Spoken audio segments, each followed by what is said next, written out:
Hello, and thank you for joining me again today on the Finding Hope After Loss podcast. Don't forget to subscribe so you don't miss any future episodes. If you like the show, please leave a review or rating on Apple or Spotify. It only takes a moment and really helps the show reach more loss and infertility families. Did you know that July is Bereaved Parents Month? I know it's still a couple of months away, but I'm planning a special post for all of our babies in honor of this month. If you would like your baby to be included, you can email me their name at sarah@journeyforjasmine.com or send me a message on any of my social media accounts at Journey for Jasmine. Today's organization spotlight is on Mila's Present. Here is what the founder had to say about her organization. My business, Mila's Present, was inspired by Wonderly, a company that creates personalized books for children. When my rainbow baby boy, Arins, was born last October, I bought him a book titled When Arins Was Born, which beautifully narrated the story of how his name was chosen and its meaning. This made me think of my firstborn, Mila, who was born still in December of 2022, and how I would never have the opportunity to share such an experience with her. After reaching out to Wonderly about whether they did books about children who had passed, and receiving no as an answer, I decided to start my own venture. Mila's Present aims to honor the memory of lost babies by creating personalized stories where they are the main characters. These stories, whether adventures, fairy tales, or comics, will keep their memory alive while acknowledging their absence. The name Mila's Present carries a dual meaning, symbolizing both a gift from Mila to families and the importance of keeping her memory present in our lives.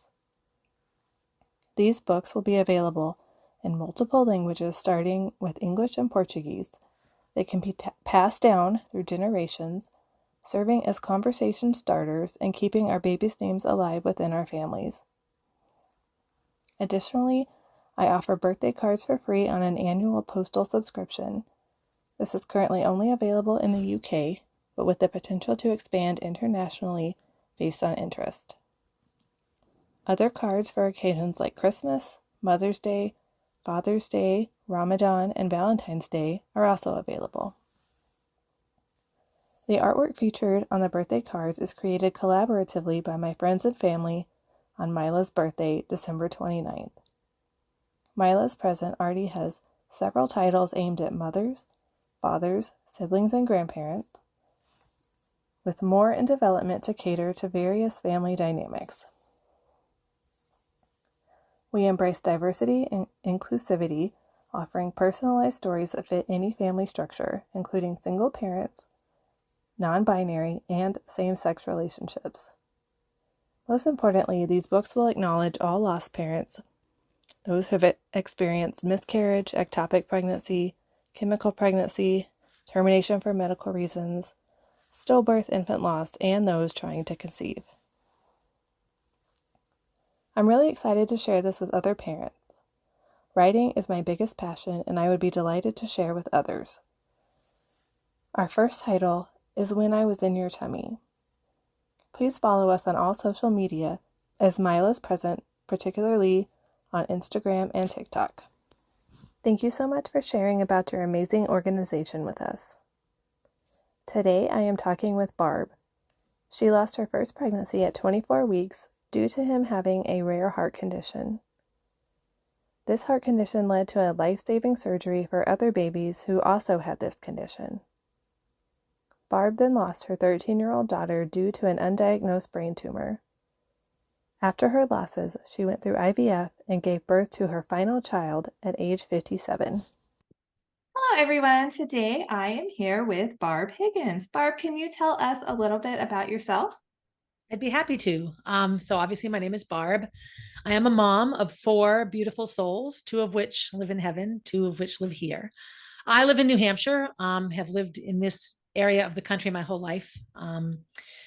And what's relevant to my story, I guess, is that I have spent my life around children. I'm an educator, a teacher, a coach, a theater director, you know, summer camp director, I surround myself with kids all the time. So I have a natural affinity for young people, which can make my grief journey both easier on some levels and much more painful on others. I currently have a podcast and I just wrote a book, and I have a 2 year old, 2.5 year old baby boy who I gave birth to at 57. So I have a crazy life, all of which is interwoven with really tremendous experiences of grief and also amazing joy. And the two are kind of interwoven, which I know I'm not telling you anything you don't know. That's how this journey goes.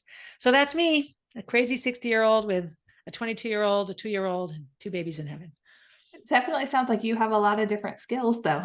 Yeah, I do. Exactly. I'm not super good at any one thing, but I'm okay at a lot of things. Hey, I like that though. Yep. Yep. So, do you mind talking a little bit about your last story? I'd be happy to, as happy as one can be talking about these things. Okay, so I have sort of two parts to my loss story. My very first pregnancy ended up in a loss, and that was a sort of unique experience altogether. And I could come away from it at the time not nearly as traumatized as some mothers might be, and I'll explain that. So I had just gotten together with my husband Kenny at that time. This was 1999. And I was on the birth control pill, had no plans of getting pregnant. Once a year, I would go off the pill and get a period because I was a competitive distance runner. So I oftentimes, I didn't think it was healthy to just never have my period, and the pill did that to me. So I went off the pill. April was my pill-free month, and had a period, and went back on the pill in May. And about mid-June, I started feeling not myself at all. I was gaining weight. I couldn't figure out why. I felt bloated all the time. I had this wonderful chest that eluded me as a distance runner. I'm like, where did these come from? And I woke up one morning at the very end of June, lying on my stomach in bed, and I just felt, you know, felt something in my tummy. So I took a home pregnancy test, and sure enough, I was pregnant. So I went to the doctor, and in my mind, I'm thinking, okay, I had a period in April, so I must be 6 weeks, maybe 8 weeks pregnant. And I was 15 weeks pregnant, which means I'd gotten pregnant long before that period, which I couldn't understand. So I, explained it, but I was on the pill. And so I had gotten a really bad cold at the end of February, beginning of March, and I was on antibiotics. And I wasn't a health educator yet, did not know that antibiotics would negate the efficacy of the pill. And so I made a baby. So I was 36 at the time, and that's considered old, which makes me chuckle now. And so I had an amniocentesis, and in the amniocentesis, which was the big needle into the belly, and all this, the ultrasound showed a heart that didn't look right. So now I'm 16 weeks in, but I've only known this little baby in my belly for 2 weeks. He was a boy, found out he was a boy. And so I went for all sorts of intense testing once I had the ultrasound. The amniocentesis came back fine. There were no chromosomal abnormalities, but the heart was weird. So I had every test known to man all of July and August of 1999. And the upshot of this sweet little boy is he had an upside down and backwards heart that only had one ventricle and one atrium. And so it was like the arteries were transposed, and then it was upside down. So the atrium was on the bottom and the ventricle on the top, which of course doesn't work, because the heart works. The atrium fills with blood, and then once it's so full, the doors open, and it gets sucked into the bottom of the heart and then pushed out. So if it's upside down, there's no ability for the suckage to occur. Does that make sense? The blood can't flow up in a heart. So he was in my belly, not needing oxygen or air. So he was growing relatively well in there, but he would not have survived even a few minutes outside the uterus. And so I was just in a disaster. And so the whole time I knew I was pregnant, I never knew I was pregnant with a healthy baby. He was never healthy. So we got to about 24 weeks, and we decided that we would induce labor, and that it would be late enough that if he were born alive and were savable, that he could be put in the NICU and taken care of. And if he didn't survive the contractions and all and pass away, then that's what was going to happen. And that is what happened. He didn't even survive one round of contractions. So I gave birth to this beautiful, perfectly formed, teeny tiny baby boy who we named Gordon after his grandfather. And we looked at him and loved him and kissed him goodbye. And we donated his body to Philadelphia Children's Hospital. Now, during this whole pregnancy, Kenny and I had just gotten together. Nobody knew that we were pregnant. We didn't tell anybody because we knew right away that it was a traumatic issue and we didn't want to involve his children from his prior marriage. So this was something he and I did ourselves. So the entire summer of 99 was me growing this baby and feeling him kick and developing a relationship with this little boy I saw on the screen, knowing ultimately that I probably would never get to know him. And so when we were asked, would we be willing, because the heart defect was so extreme, would we be willing to donate his body? And we said yes. That was not easy. And I harbor no judgment or opinion one way or another on what families decide to do with their babies. I just know for us, I felt like there had to be meaning to this. We received an autopsy report that indicated he would not have survived, that it would have been a slow drowning, so to speak, that he just would have filled up with fluid. And about 3 years after that, we received a report that they had been able to, because they could see his little teeny heart so early in the process, that they were able to create a surgery that could repair the heart while the mom was still pregnant, enough that the mom could give birth and the baby would survive long enough to hopefully survive whatever treatment they could provide. Does that make sense? So I felt so much better. We felt better about that. So my grieving process for that, I mean, my milk came in, and I was never going to have children at this point. I just didn't feel like I was going to be a mother. It wasn't in my realm at all.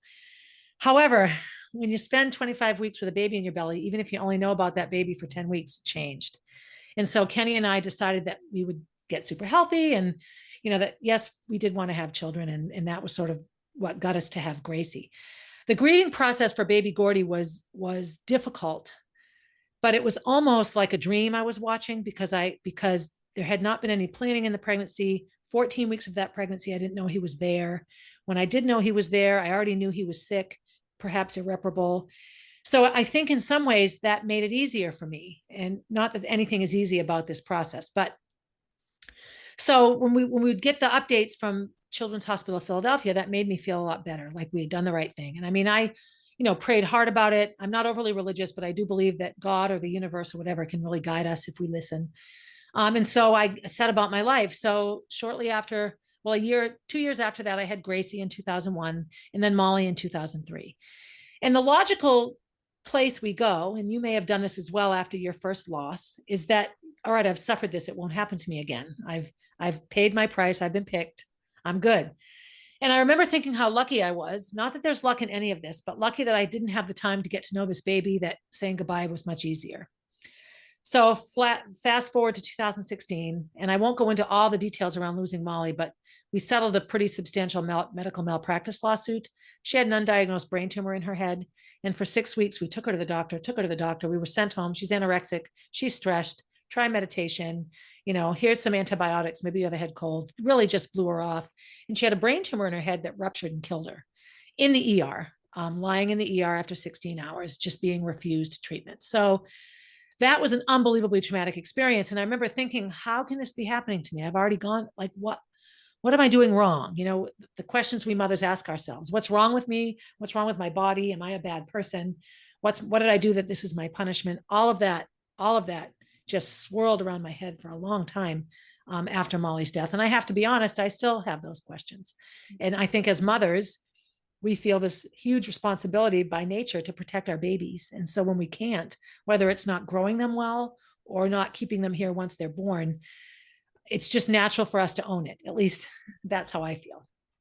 And so in the process of dealing with Molly's grief, my grief with Molly was much worse than my grief with Gordy. And it's not an amount of love. It's just the fact that I had 13 years to get to know Molly. And she was this, growing up person in my life every day. So all of the what ifs that we suffer, baby Gordy would be 24 now. What would he be doing? I'm on a school board with a 24-year-old who shares his due date as his birth date. And I look at that boy all the time, young man now, and think, that's how big Gordy would be. Like, these things never, ever go away. Molly's death decimated me in a way that Gordy's didn't. And I spent 2 or 3 years really just in a black hole doing nothing. If I could get out of my house and sit in the yard for a few hours, I was having a good day. I worked very part-time. I still had Gracie, who was in high school. I had to get her to events. So I was able to muddle through a lot of the details of life, but I wasn't okay. And so in that whole grief process, um, I started having all these dreams that I should have a baby. So of course, in my head, I'm like, okay, stop. You're not right in your head here. And I went to a couple of different doctors who agreed with me that I was not right in my head, and this isn't something I should look at. And I was 52 at the time Molly died, just about 53. So so I was already very old on the baby making spectrum. And I remember thinking back in my head that when I had Gordy at 36, I was considered a geriatric mother, like, okay, the words that we use. So I finally found a doctor. The dreams were insistent. And I really did feel, grief, everyone's grief journey is so different. And mine was very, very, very sensory oriented. Smells and sounds would trigger memories. My dreams were insane, just vivid. I had Molly dreams. I had baby Gordy dreams. I had, just nightmares of the whole process of her death and removing her from life support. All of these things would come in. So I just put the baby dream in with that. And as I muddled through, 2.5 years from her death to really deciding, okay, I'm going to try to have this baby, I processed a lot of information, a lot of grief information inside of me and my family. So I finally found a fertility clinic that would help a woman my age go down the path of having a baby. And the process of that journey showed me that I also had brain tumors in my head. So the whole time I was fighting for Molly, not knowing she had tumors, I didn't know I had them. That was a difficult reality. I found out that I'm a very, very, very healthy woman, and that I have a body that's ideally suited for making babies. Okay, that might be a wonderful thing, but I don't feel that as a mother I'm very good at keeping the babies. And I know that sounds harsh, but maybe you don't. But this is just how I feel. That okay, great, I can make them and grow them relatively well. Sometimes they live, sometimes they don't. And then I can have them, and sometimes they live and sometimes they don't. These are the random things that would really course through my head. Mm-hmm. So I had a very easy time through the IVF process of becoming pregnant with Jack. And I was 56 when I had the IVF transfer, and 57 when I found out I was pregnant. I had a birthday in those 10 days. And I had a very, very healthy pregnancy. In the process of growing a baby at age 57, the medical profession, rightly so, does every test there is.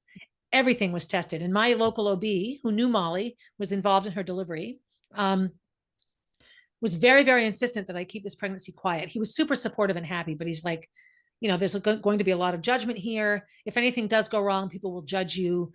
Just keep this process to yourself, enjoy it, and just be in the moment with it.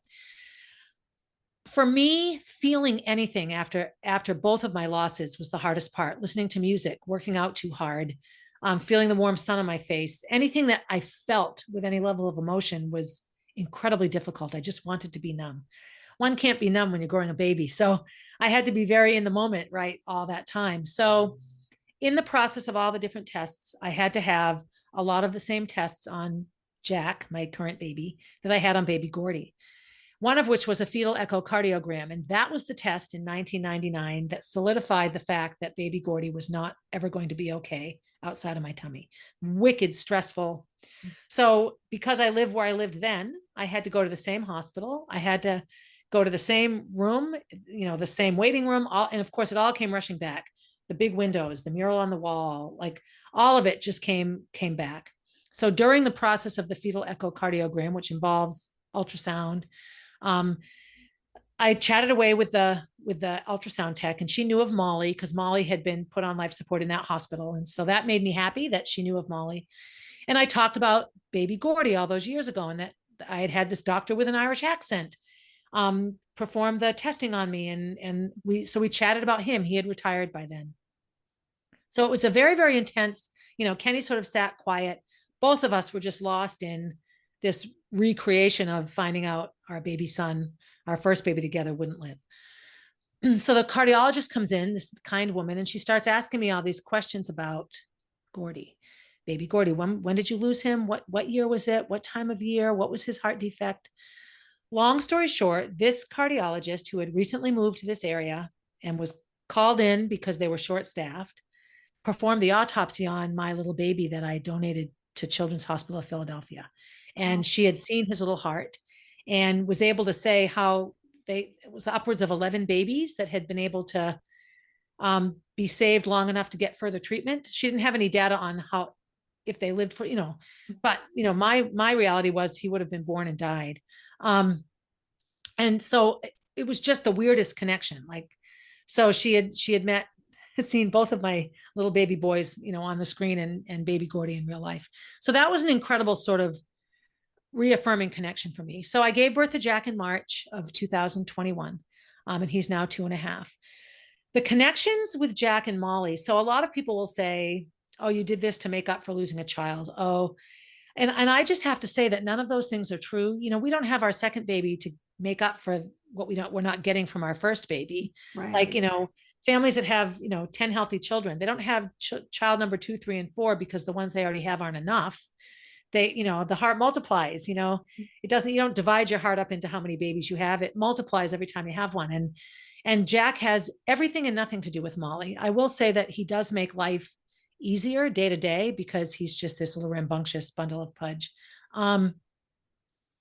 But he also takes me back again and again and again to times when Gracie and Molly were little and what they were doing at that age. And so it's this, when I say there's tragedy and joy in every breath I take, really my life is a fence that I straddle, and happiness is on one side and sadness is on the other. And I'm never not in either place. I'm always in happiness, but I'm always in sadness as well.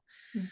And so I would imagine anyone that is interspersing children that live and thrive with children that don't understands that you can't just be happy because happy things are in front of you. It doesn't take Right. away the sad. Right. And so, I get, a lot of the comments I get are, well, now you can, well, thank God Jack is here. Now you can be happy. Well, no, it's not his job to make me happy.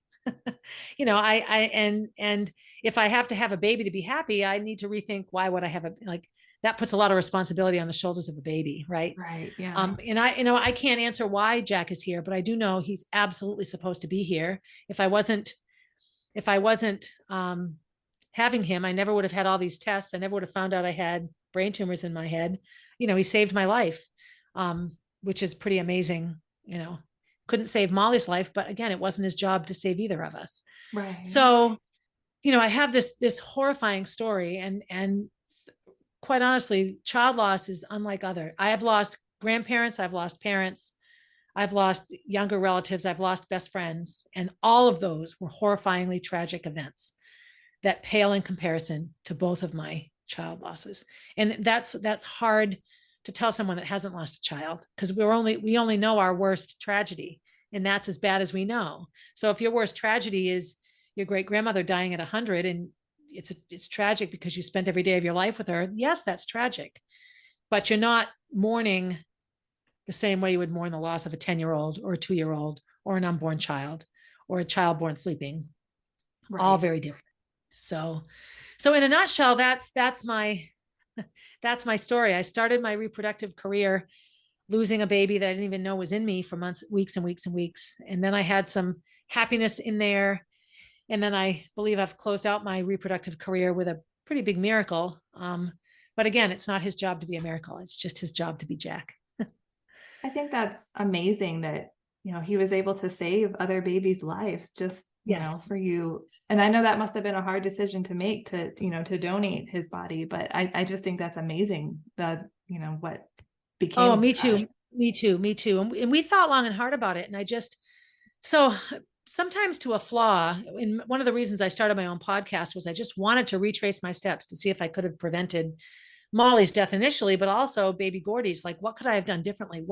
When was the first step taken that led to that event? And that's why I call it 1,000 tiny steps. And what I've learned in that whole process is that I constantly want meaning for things. I want there to be a reason. If I can't find an actual reason, then I need to create one that makes sense for me, if that makes Mhm. sense. Oh, it does. And I I do the will, same I, thing. yes. And so the autopsy report, the concluding sentence with his autopsy report was life not compatible, diagnosis incompatible with life outside the uterus. And that just saved me at the time. And then anytime I got updates on the fact that he was helping other babies. They could reproduce his little heart on like a 3D printer, so now they can look at a 3D version of that beautiful, perfect, flawed, broken little heart, and use it to fix other babies. So that's been a huge uh, what's the word? A relief for me, like a solve, a comfort, because there's some meaning in it. Yes, my baby didn't get to live, but through giving him up again, his little sweet body, somebody else's baby did. And that's a huge piece of it. And I think as mothers, we also don't ever wish child loss on anyone. And if our loss can be helpful in some way to somebody else, then it doesn't make the loss any better, but at least it gives it a little bit of meaning, a little bit of relevance in a way that isn't just an unexplained trauma or tragedy. Yeah, I definitely agree. Yeah. Yeah. Yeah. I feel like, even just sharing your story, if you help one person feel better, like it seems like it's done its job, Yes. Yeah. Oh, absolutely. Absolutely. Very much so. And I have a foundation now, sort of in honor of Molly. It's just sort of starting out, and Molly was big into theater and that sort of stuff. And so we just try to get children into the performing arts because it's an unbelievable way for children to cope with trauma and loss. So you look at siblings, all your babies, your living babies and your in heaven babies, they all on some level know of one another and understand the sadness that goes along with not, you know, your children are growing up in a home with a mom that knows what it's like to lose a baby. And that's profound for them. Gracie never met her big brother because he died before she was born, but she knows how much it affects me. And there's been so much research around children and the grieving process for children. And that one thing that helps them a lot is the performing arts, theater, singing, dancing, playing instruments, because you can lose yourself in the process of creating music or mimicking music or acting out the role of somebody that's not you, spending some time on stage as somebody else. They've just found a lot of, meaning all sorts of different trauma researchers looking at how can we help children with trauma, is a really easy way to do it that doesn't make them feel like they're in therapy all the time is theater and things like this. So that's a big driving force around the Molly B Foundation right now. But because Molly's death was so medically connected, as was, most deaths are, but a lot of Molly's death was a lot of how she was treated as a little girl. And then a lot of women in the IVF process, in the childbirth process, in getting treated as a woman for anything. Sometimes medicine and insurance isn't on our side. And I don't want to be political at all here, but I do find that we have to fight a lot more for real basic services than men do. And so I'm hoping at some point when the foundation is a bit more established, that we can look into funding programs that help families that have, and moms that have repeated pregnancy loss, families that have child loss, those types of trauma, losing your sibling, to focus on women and babies and how can we create support and comfort and health for women going through these things. Because I think as much as we do, a lot of it's what we do for each other. And it has to be bigger than broken moms helping broken moms. That's a great way to start, right? But it would be nice to have a bigger societal understanding and a lot less judgment. If one more person tells me enough time's gone by, I shouldn't be so sad anymore. that can be tricky. Like, I can't be responsible for what happens the next time somebody says that, right? Well, no kidding. Yeah, exactly. My new response though, when people who I know have not lost children try to tell me how I should be feeling, and they give me their opinion, I'll just be like, oh my gosh, I never knew you lost a child. And then they look at me, well, I didn't lose a child. Well, my goodness, how would you know what to tell me then? I wouldn't tell you how to fly. I have a friend who's a pilot, and he was constantly trying to tell me, well, if you did this, if you did this. And I finally said, when you're flying planes, have you ever thought of doing this? And he just looked at me like, you don't fly planes. I'm like, and you've never lost a baby. Ta-da. Sometimes it takes that kind of response. I don't want to be mean spirited about it, but this as a mom, not only do you have to take care of your broken heart, you sort of have to take care of everyone around you. So I can't be too sad because it might make the people around me uncomfortable. So put on your happy face and step into the world. And, it can be a lot of responsibility. Not only do we have to make sure that we're okay, we have to make sure that our unokay doesn't affect other people. Yes, And that's a that's, perfect way to describe it. I mean, people yeah, just expect us to just be normal and pretend yeah, like it didn't happen, and yeah, inside yeah. we're broken, you know? Yes, exactly. The other one thing that people say to me a lot is, I just want the old Barb to come back. Well, the old Barb had an alive daughter, and the way old Barb had never gotten pregnant, with baby Gordy and had that child loss. So I'm sorry, those Barbs don't exist. I can't imagine you think they would exist. I remember one of my runners asking me, did I think I would change after having Gracie, after having a baby? Because we really like you the way you are. Because I was this free spirited, cross country coach. I spent a lot of time with my team because I didn't have, a family to go home to and everything. And I said, well, I hope I change. I'm having a baby. I should change. If I don't, that might be a problem. But I've never forgotten that conversation because it's amazing the many hats we're supposed to wear and how those of us that expect a certain hat don't want that interrupted. You Right. need to be the Barb I want you to be all the time. And And it's like, well, I need you to be the person who understands that I won't ever be the same again. yes, yes. So where's that person? Go dig that hat out of your closet. Right.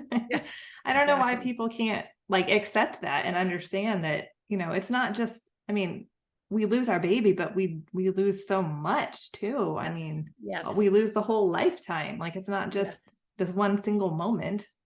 Yeah. Yeah, no, exactly. And we lose all the what ifs and what we thought would happen. And, you know, so I'm old enough now that when I was, in high school and young, there was no immediate pregnancy test. You had to go to a doctor and do a urine test or a blood test. And so you wouldn't really know you were pregnant until you were like sometimes ten weeks in. You don't have your period. So, okay, I'm late. Okay, I'm 2 weeks late. And then you get to your next period and you have a super heavy period. Well, that very well could be a miscarriage that you never even knew was a miscarriage, like a really early on one, because you don't know you're pregnant 5 days before your period was supposed to come. We have such early access to knowing that we're pregnant that we have sometimes, knowledge can be power, but sometimes knowledge brings with it a whole bigger picture of, it opens up the reality for a lot of other things to happen. And yeah, so oftentimes you wouldn't even know you were pregnant until you were well into the pregnancy. And we don't have that now. So I feel sometimes that miscarriages get diminished because, like, I can remember my mother, God bless my mother, I love her, but she only knows her reality, and she was, I don't understand why so and so got so upset over a 10-week miscarriage. If she was in my generation, she wouldn't even thought she was pregnant yet. I'm like, well, because she's known she's been pregnant for 10 weeks. Like, she got 10 weeks that you didn't. So she's not just mourning a late period. She's mourning this little heartbeat that she's heard. And, I think sometimes medicine can be a blessing and a curse. That sounded all jumbly what I was trying to say there, but No, essentially I I think got it. sometimes, yeah, we have so much knowledge now. And, I look back at Molly, she had the brain tumor in her head. They said she had been in there her whole life, and that for whatever reason at puberty, it started to grow really quickly. And with Gracie, I had every test there was because I had lost baby Gordy. And when I got pregnant with Molly, they said, you would still be considered high risk. We can do all this testing on Molly. And the testing was extreme and difficult. And so I said no. And looking back now, I realize if I had said yes, they probably would have seen the little teeny tumor in her head. It's something that probably would have shown up. Talk about self-blame, like why didn't I just, it wasn't in my reality at the time. I had every test, and the number of times I asked about Jack, does he have a brain tumor? Do you see anything in his head? Can you look in his head? Does that look okay? Like, they're like, calm down. His head's fine. I'm like, don't tell me to calm down. You know, Right. this is not my first time at the rodeo here, you know.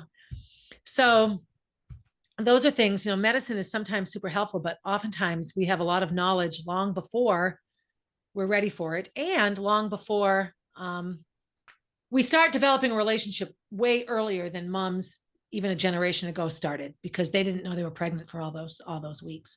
I knew I was pregnant with both Gracie and Molly and Jack long before I was supposed to have another period. I just Right. knew. Pee on the stick, and there's the faint little line. And so, yeah. I know. Yeah, I found out super early with a couple of my pregnancies, and then of course I'm like, oh, that's longer to worry too. Yes. Oh, and exactly. Yeah, that blissful ignorance of, oh, I'm late. When didn't I use protection? All the basics Right. of how it used Yeah. to be. back in the day, and you didn't really know for sure until once you'd missed a second, like doctors would, even the urine test wouldn't pick it up until you were at your second missed period. Like you had to be You had really to be well pretty into it. far. Yeah. Yeah. Yeah. And that's 2 months of living for us, knowing that there's a baby in there. So, Right. And yeah, and as moms, 2 more months of worrying. yeah, exactly. Moms like us anyway. I think, I guess a lot of moms, you don't worry until you have to, I think. The other part of grief that I know, and I'm sure it's this way for you, well, we just talked about it, first days of school, first days of all the things that we just assumed would happen that didn't, that you don't get pregnant and think, well, I might lose this baby, so I'm not going to think about these things. And then you don't lose a child and say, well, they're gone. So okay, I'm never going to have another first day of school. I just won't think about them now. It's all you think about, Yeah, exactly. we still haven't put up a Christmas tree. And our last Christmas with Molly was 2015.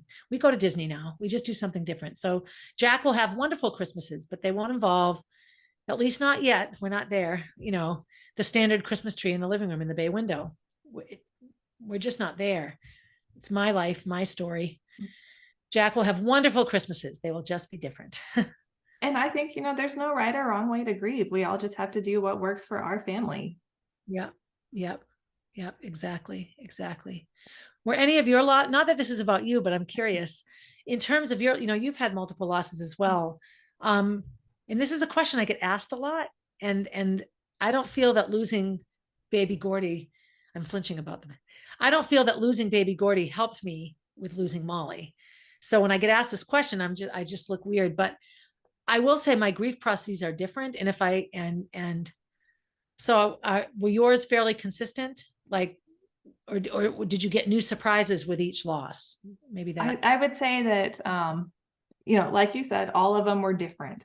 Yes. The later loss, my stillbirth, was worse for me than the 2 miscarriages. Absolutely. At the time, my miscarriages were the worst because that's what you the had. worst right. I had been through. And then, Yes. yeah, when but we never saw heartbeats with them. Didn't know if they were a boy or girl. They were both just super early. So I don't have the same connection Correct. as with my daughter, who I felt in my belly for 32 weeks. Yeah. No. So, and that's a whole different level. I think about that. Like I look, Jack is 2.5. And if I were to lose Jack at 2.5, that's a whole different level of mothering and all the neural connections between mothers and children. Molly had developed some independence, so she spent all day away from me. Jack is at, we call it big boy school, so I have some time away from him, but when he's home, he's attached to me. Yes. He's either nursing or in my lap or following me around or, snuggled up to go to bed. Like he's with me all the time. It would be such a different level of loss. And I think a stillbirth versus an early miscarriage is 2 completely different losses. Yeah. Yeah. So and I don't ever like to do the comparison that some people do, right, because, right. We only know what we experience. And so Correct. You can't say just because somebody was only 6 weeks that they don't have the same grief as somebody else. I don't like that people try to play that game. I know. And we also we don't know what went into creating that little 6-week experience. And was that pregnancy test, after years of trying, yay, Right. like all the things that go into pregnancy and all of it. But I think it's the what if grief that is hardest for me. Is like, what would she look like? Where would he be if he were born? Would there have been a Molly? Who might I have instead of, like all of the things that go into life and being a mom. And it's like that never ending list of questions. Yes, and what ifs. Yes, all the what ifs. And I did a spiritual mentoring group that was super helpful for me. But I got very, very tired very quickly of really being just told to move on. Support groups are helpful, but they keep you stuck in grief. Oh, no. They help me process grief, so I'm not stuck in it. Right. And it's not something that I should just move along from. I use the term move along because it doesn't sound like I'm moving on from something. It sounds like I'm moving along with my life, and I bring my grief with me. I also like the analogy of grief being love. We love our babies from the minute we know they're in there until we do or don't hold them, until we do or don't watch them grow up, until we love them. And so that never goes away. I haven't stopped loving Molly. I haven't stopped loving baby Gordy just because I can't see them. I love them hugely. I just don't get to show it. And sometimes the most poignant way I can show it is the times that I grieve really hard, you know? Right. Yeah. And I liked, what you said earlier about, being on the fence with one side is the happiness and one side is the sadness, because that's pretty much how we live the rest of our lives, like never knowing when we wake up which side we may fall on. Yep. Or if we're straddling both and we hope it's a short fence, that would be uncomfortable. Sometimes it's a tall fence, right? Yeah. Right. Yeah. Yeah. But yeah, just those unexpected things that trigger you or that trigger memories, or that, we just never know what the day's going to hold sometimes. Exactly. Are you involved in initiatives or foundations or things like that around child loss or pregnancy? I'm mostly involved with pregnancy after loss support, which for like people who are going through pregnancy after loss. I got involved with them while I was pregnant with my daughter after our loss. So yes. I'm involved with them, and I think they're a great organization. And I've heard of a lot of other organizations too. There's, and what frustrates me is that when I went through my loss, like none of this information was given to me. You have to just kind of go out and find it yourself, and you don't know that they're all out there. Yes. No, exactly that. And I feel the same way. Another big piece of loss can be sibling loss. And we sent Gracie to a camp. It was called Camp Erin. And it was for children that had suffered a traumatic loss, a parent, a relative, a caretaker, a sibling. And Gracie got so much out of it because sometimes children are the invisible victims. We think of mothers and grieving fathers and that sort of thing. But again, I lived on my phone after Molly died because there were so many online groups, so many Facebook groups, the Compassionate Friends. But those are primarily for the loss of a living child. And when I lost baby Gordy, there was online wasn't like it is now. And no one in my process, no one at the hospital said, hey, here's a group you could go to. That it was just take care of yourself now, Yeah. Like come back if you're pregnant again. Yeah. And then the other piece too is I'm not quite sure why I had to deliver that baby on the maternity floor. Like I just feel sometimes like hospitals should be designed where they have rooms that could be overflow rooms if there were 90 gazillion moms having babies, but could be rooms for moms that are delivering stillborn, babies that have died, like why do we have to be in a hallway where we can hear other babies crying? Like that, that piece is, that when I went up to the hospital to deliver baby Gordy, I'm just, you're in the hallway and there are balloons and it's just like, what? Like, really, do you have to have reminding me of what I'm not getting? Yeah. And that's, I could see a small hospital having physical constraints, I guess, but I also feel like, if it's a small hospital, you can certainly walk down a hallway or take an elevator up to check on a mother that's delivering, a miscarriage, Right. Why do you have to plop them right in the middle of what they'll never experience, what they're not going to experience that time? Yeah, I had to give birth to mine on a maternity floor too, and thankfully it wasn't as crowded, so they tried to put me as far away from everybody as they could. But I was like, I don't want to be on this floor at all. Yes. This is called the family place, and I'm not adding to my family right now in the way that I want to. Yeah. Right. Yep. Yeah, these are all these little things that I don't think cross people's minds until they go through it. I am so utterly grateful for all the support. I belong to 2 or 3 different support groups. And they're all a couple of them are through Facebook. Some are just online. They're wonderful. One is called Ellie's Way, and that's primarily dealing with grief, but they go into all different sorts of grief. And one of their little areas is pregnancy loss, which I think is wonderful because it's a huge area of grief for so many women and men too, but definitely, another piece that was helpful in my grief process, right away with Molly and then applying it to losing baby Gordy is learning that our nervous systems connect to the babies immediately. So, you learn, if you want to learn to throw a basketball, you practice and practice and practice, and then you lay down pathways in your brain, and then you get better at, and then you can start to do it from memory because you've created those neural pathways. And moms and babies create those in the belly. when the baby's born, they don't dissipate, they get stronger because now they're not right there to talk to each other. So the mother has to find the baby and the baby has to hear and find the mother. And so they become incredibly strong. So when you lose a baby, okay, the neural pathways of the baby no longer exist. So the mother's neural pathways don't dissipate. They just intensify. And you can't train them to dissipate. You have to train them to react differently.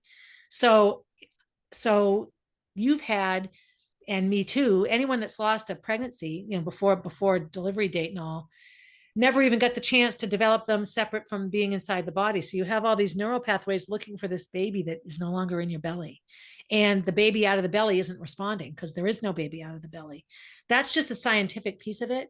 So when doctors, oh, you need medication, or, oh, you're not responding well to your grief, or, oh, you're still grieving. Well, there's huge scientific reasons why you're grieving that belong to your brain and the nervous system connected to your baby. That took a lot of pressure off of me when I was, really, really struggling. And, when I'm having a really bad grief day, I just acknowledge my brain. You're looking for baby Gordy right now, or you're looking for Molly. I get it. It just takes the stress off a little bit. I had no idea about that. That's really interesting. It's incredibly interesting. You could just Google it, neural pathways between mothers and babies.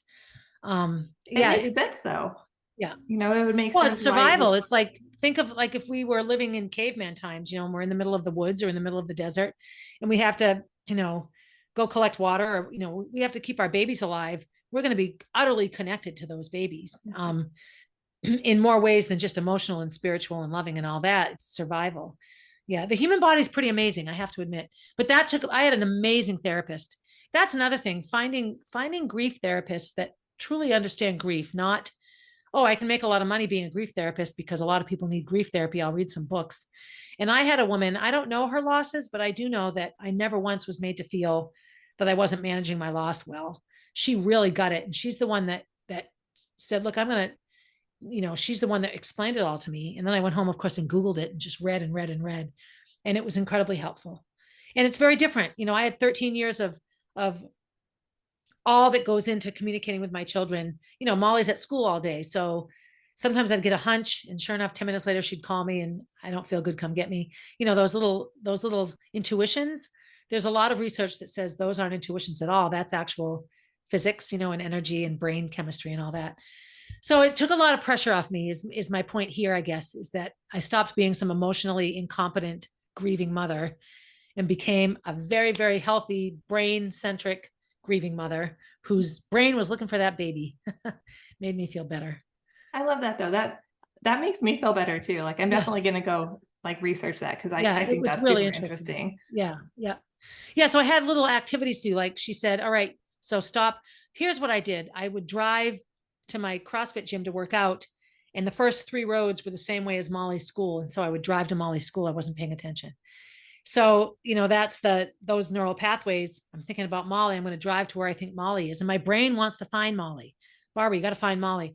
So she had me reroute the way that I drove everywhere, not just to the gym, everywhere. If you always go out your driveway and go left, now you need to only go right. Just go right out of your driveway. And what you're doing is you're not triggering a neural response in your brain that's going to send you on a journey looking for your child. So those specifics might not apply so much. Like those wouldn't apply so much in my baby Gordy loss, but other things do. Hunches I have, physical sensations I have that can send me into, a grief moment, rethinking, okay, what's going on here? The ability to step back, to acknowledge, all right, brain, what are you telling me? As opposed to feeling bad that I'm sad again for the 800th time. And I think that is important to listen to what your brain's trying to tell you, not try to push it off. I mean, it's easier to push it off sometimes because you're like, oh, I don't want to deal with this. I don't want to think about this, but exactly. We got to listen to ourselves. Yeah, exactly. And you mentioned that you're writing a book. Yeah. So the book is called Motherland. And so it encompasses, and I called it Motherland because there's a lot more to being a mother than growing a baby, giving birth, raising it, sending it off to college, walking it down the aisle, whatever, there's so much more to being a mother than that. And so in my book, Motherland, I talk about having and losing Molly. I talk about the process of having a baby Gordy and losing him. I talk about Gracie and raising her, I talk about Jack having a baby at 57 and all that went into it. So it's not an easy read. I'm a bit too honest sometimes. I was one of those kids that if I thought my friend's mother's haircut looked funny, I'd be like, your hair looks funny. Like I just would, I got in a lot of trouble as a kid. I had a fifth grade teacher I didn't like so much. And I told, I'm not good in class because I don't really like you.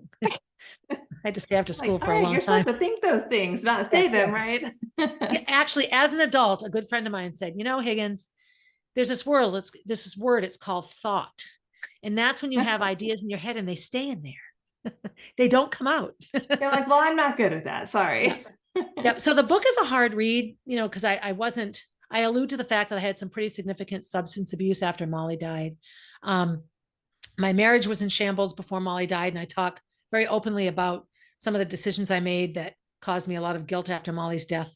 But I share it not because I want to share the true story. I can't create a story that will make people feel sorry for me because Molly is gone. That's not fair. If I'm going to be authentic, I need to be authentic. I also feel that we put a lot of pressure on grieving mothers. I had a magazine article written about a TV commercial that I did, and the woman compared me to, Mary, the mother of Jesus, holding his dead body on her lap. And I was like, I was in the picture she was talking about, I was holding Jack sitting in a canyon. So I'm like, are you comparing my alive baby to crucified Jesus in my life? Like, it was ugly. But I think sometimes that we create these ideals and these visions of what you're supposed to be as a mother that's had repeated pregnancy loss, or what I'm supposed to be as a mother that's had a pregnancy loss and lost a child. And we create these visions that we now have to live up to. So the book, I tell the story, and I leave a lot out, but because you can't fit my life into one book. But it's for any mother that is struggling to understand how these things happen and why they happen, and what, if anything, could I have done to change it. This will be a helpful book. And that's writing it was partly cathartic for me, but also partly, I know a lot of mothers who can't share their stories, who don't know what to do, who could read this book in the privacy of their own home, who could throw it in a fire if they didn't like it, or give it to a friend if they did, and it will help them in some way. So that was really my big motivation. And if the book ever makes money, all the money it makes will go into the Molly B Foundation. So by telling Molly's story, it supports her initiative, her initiatives and what she wanted out of life, that sort of thing. Yeah. So it's not an easy read, but what book about child loss is an easy read? That. Yeah. You don't read those for fun, right. Exactly. For a feel good story. Yeah. One of the things we did, baby Gordy's death was, no one knew about it for years and years. When Molly was on life support, I called up her elementary school, her middle school. I called up Gracie's high school.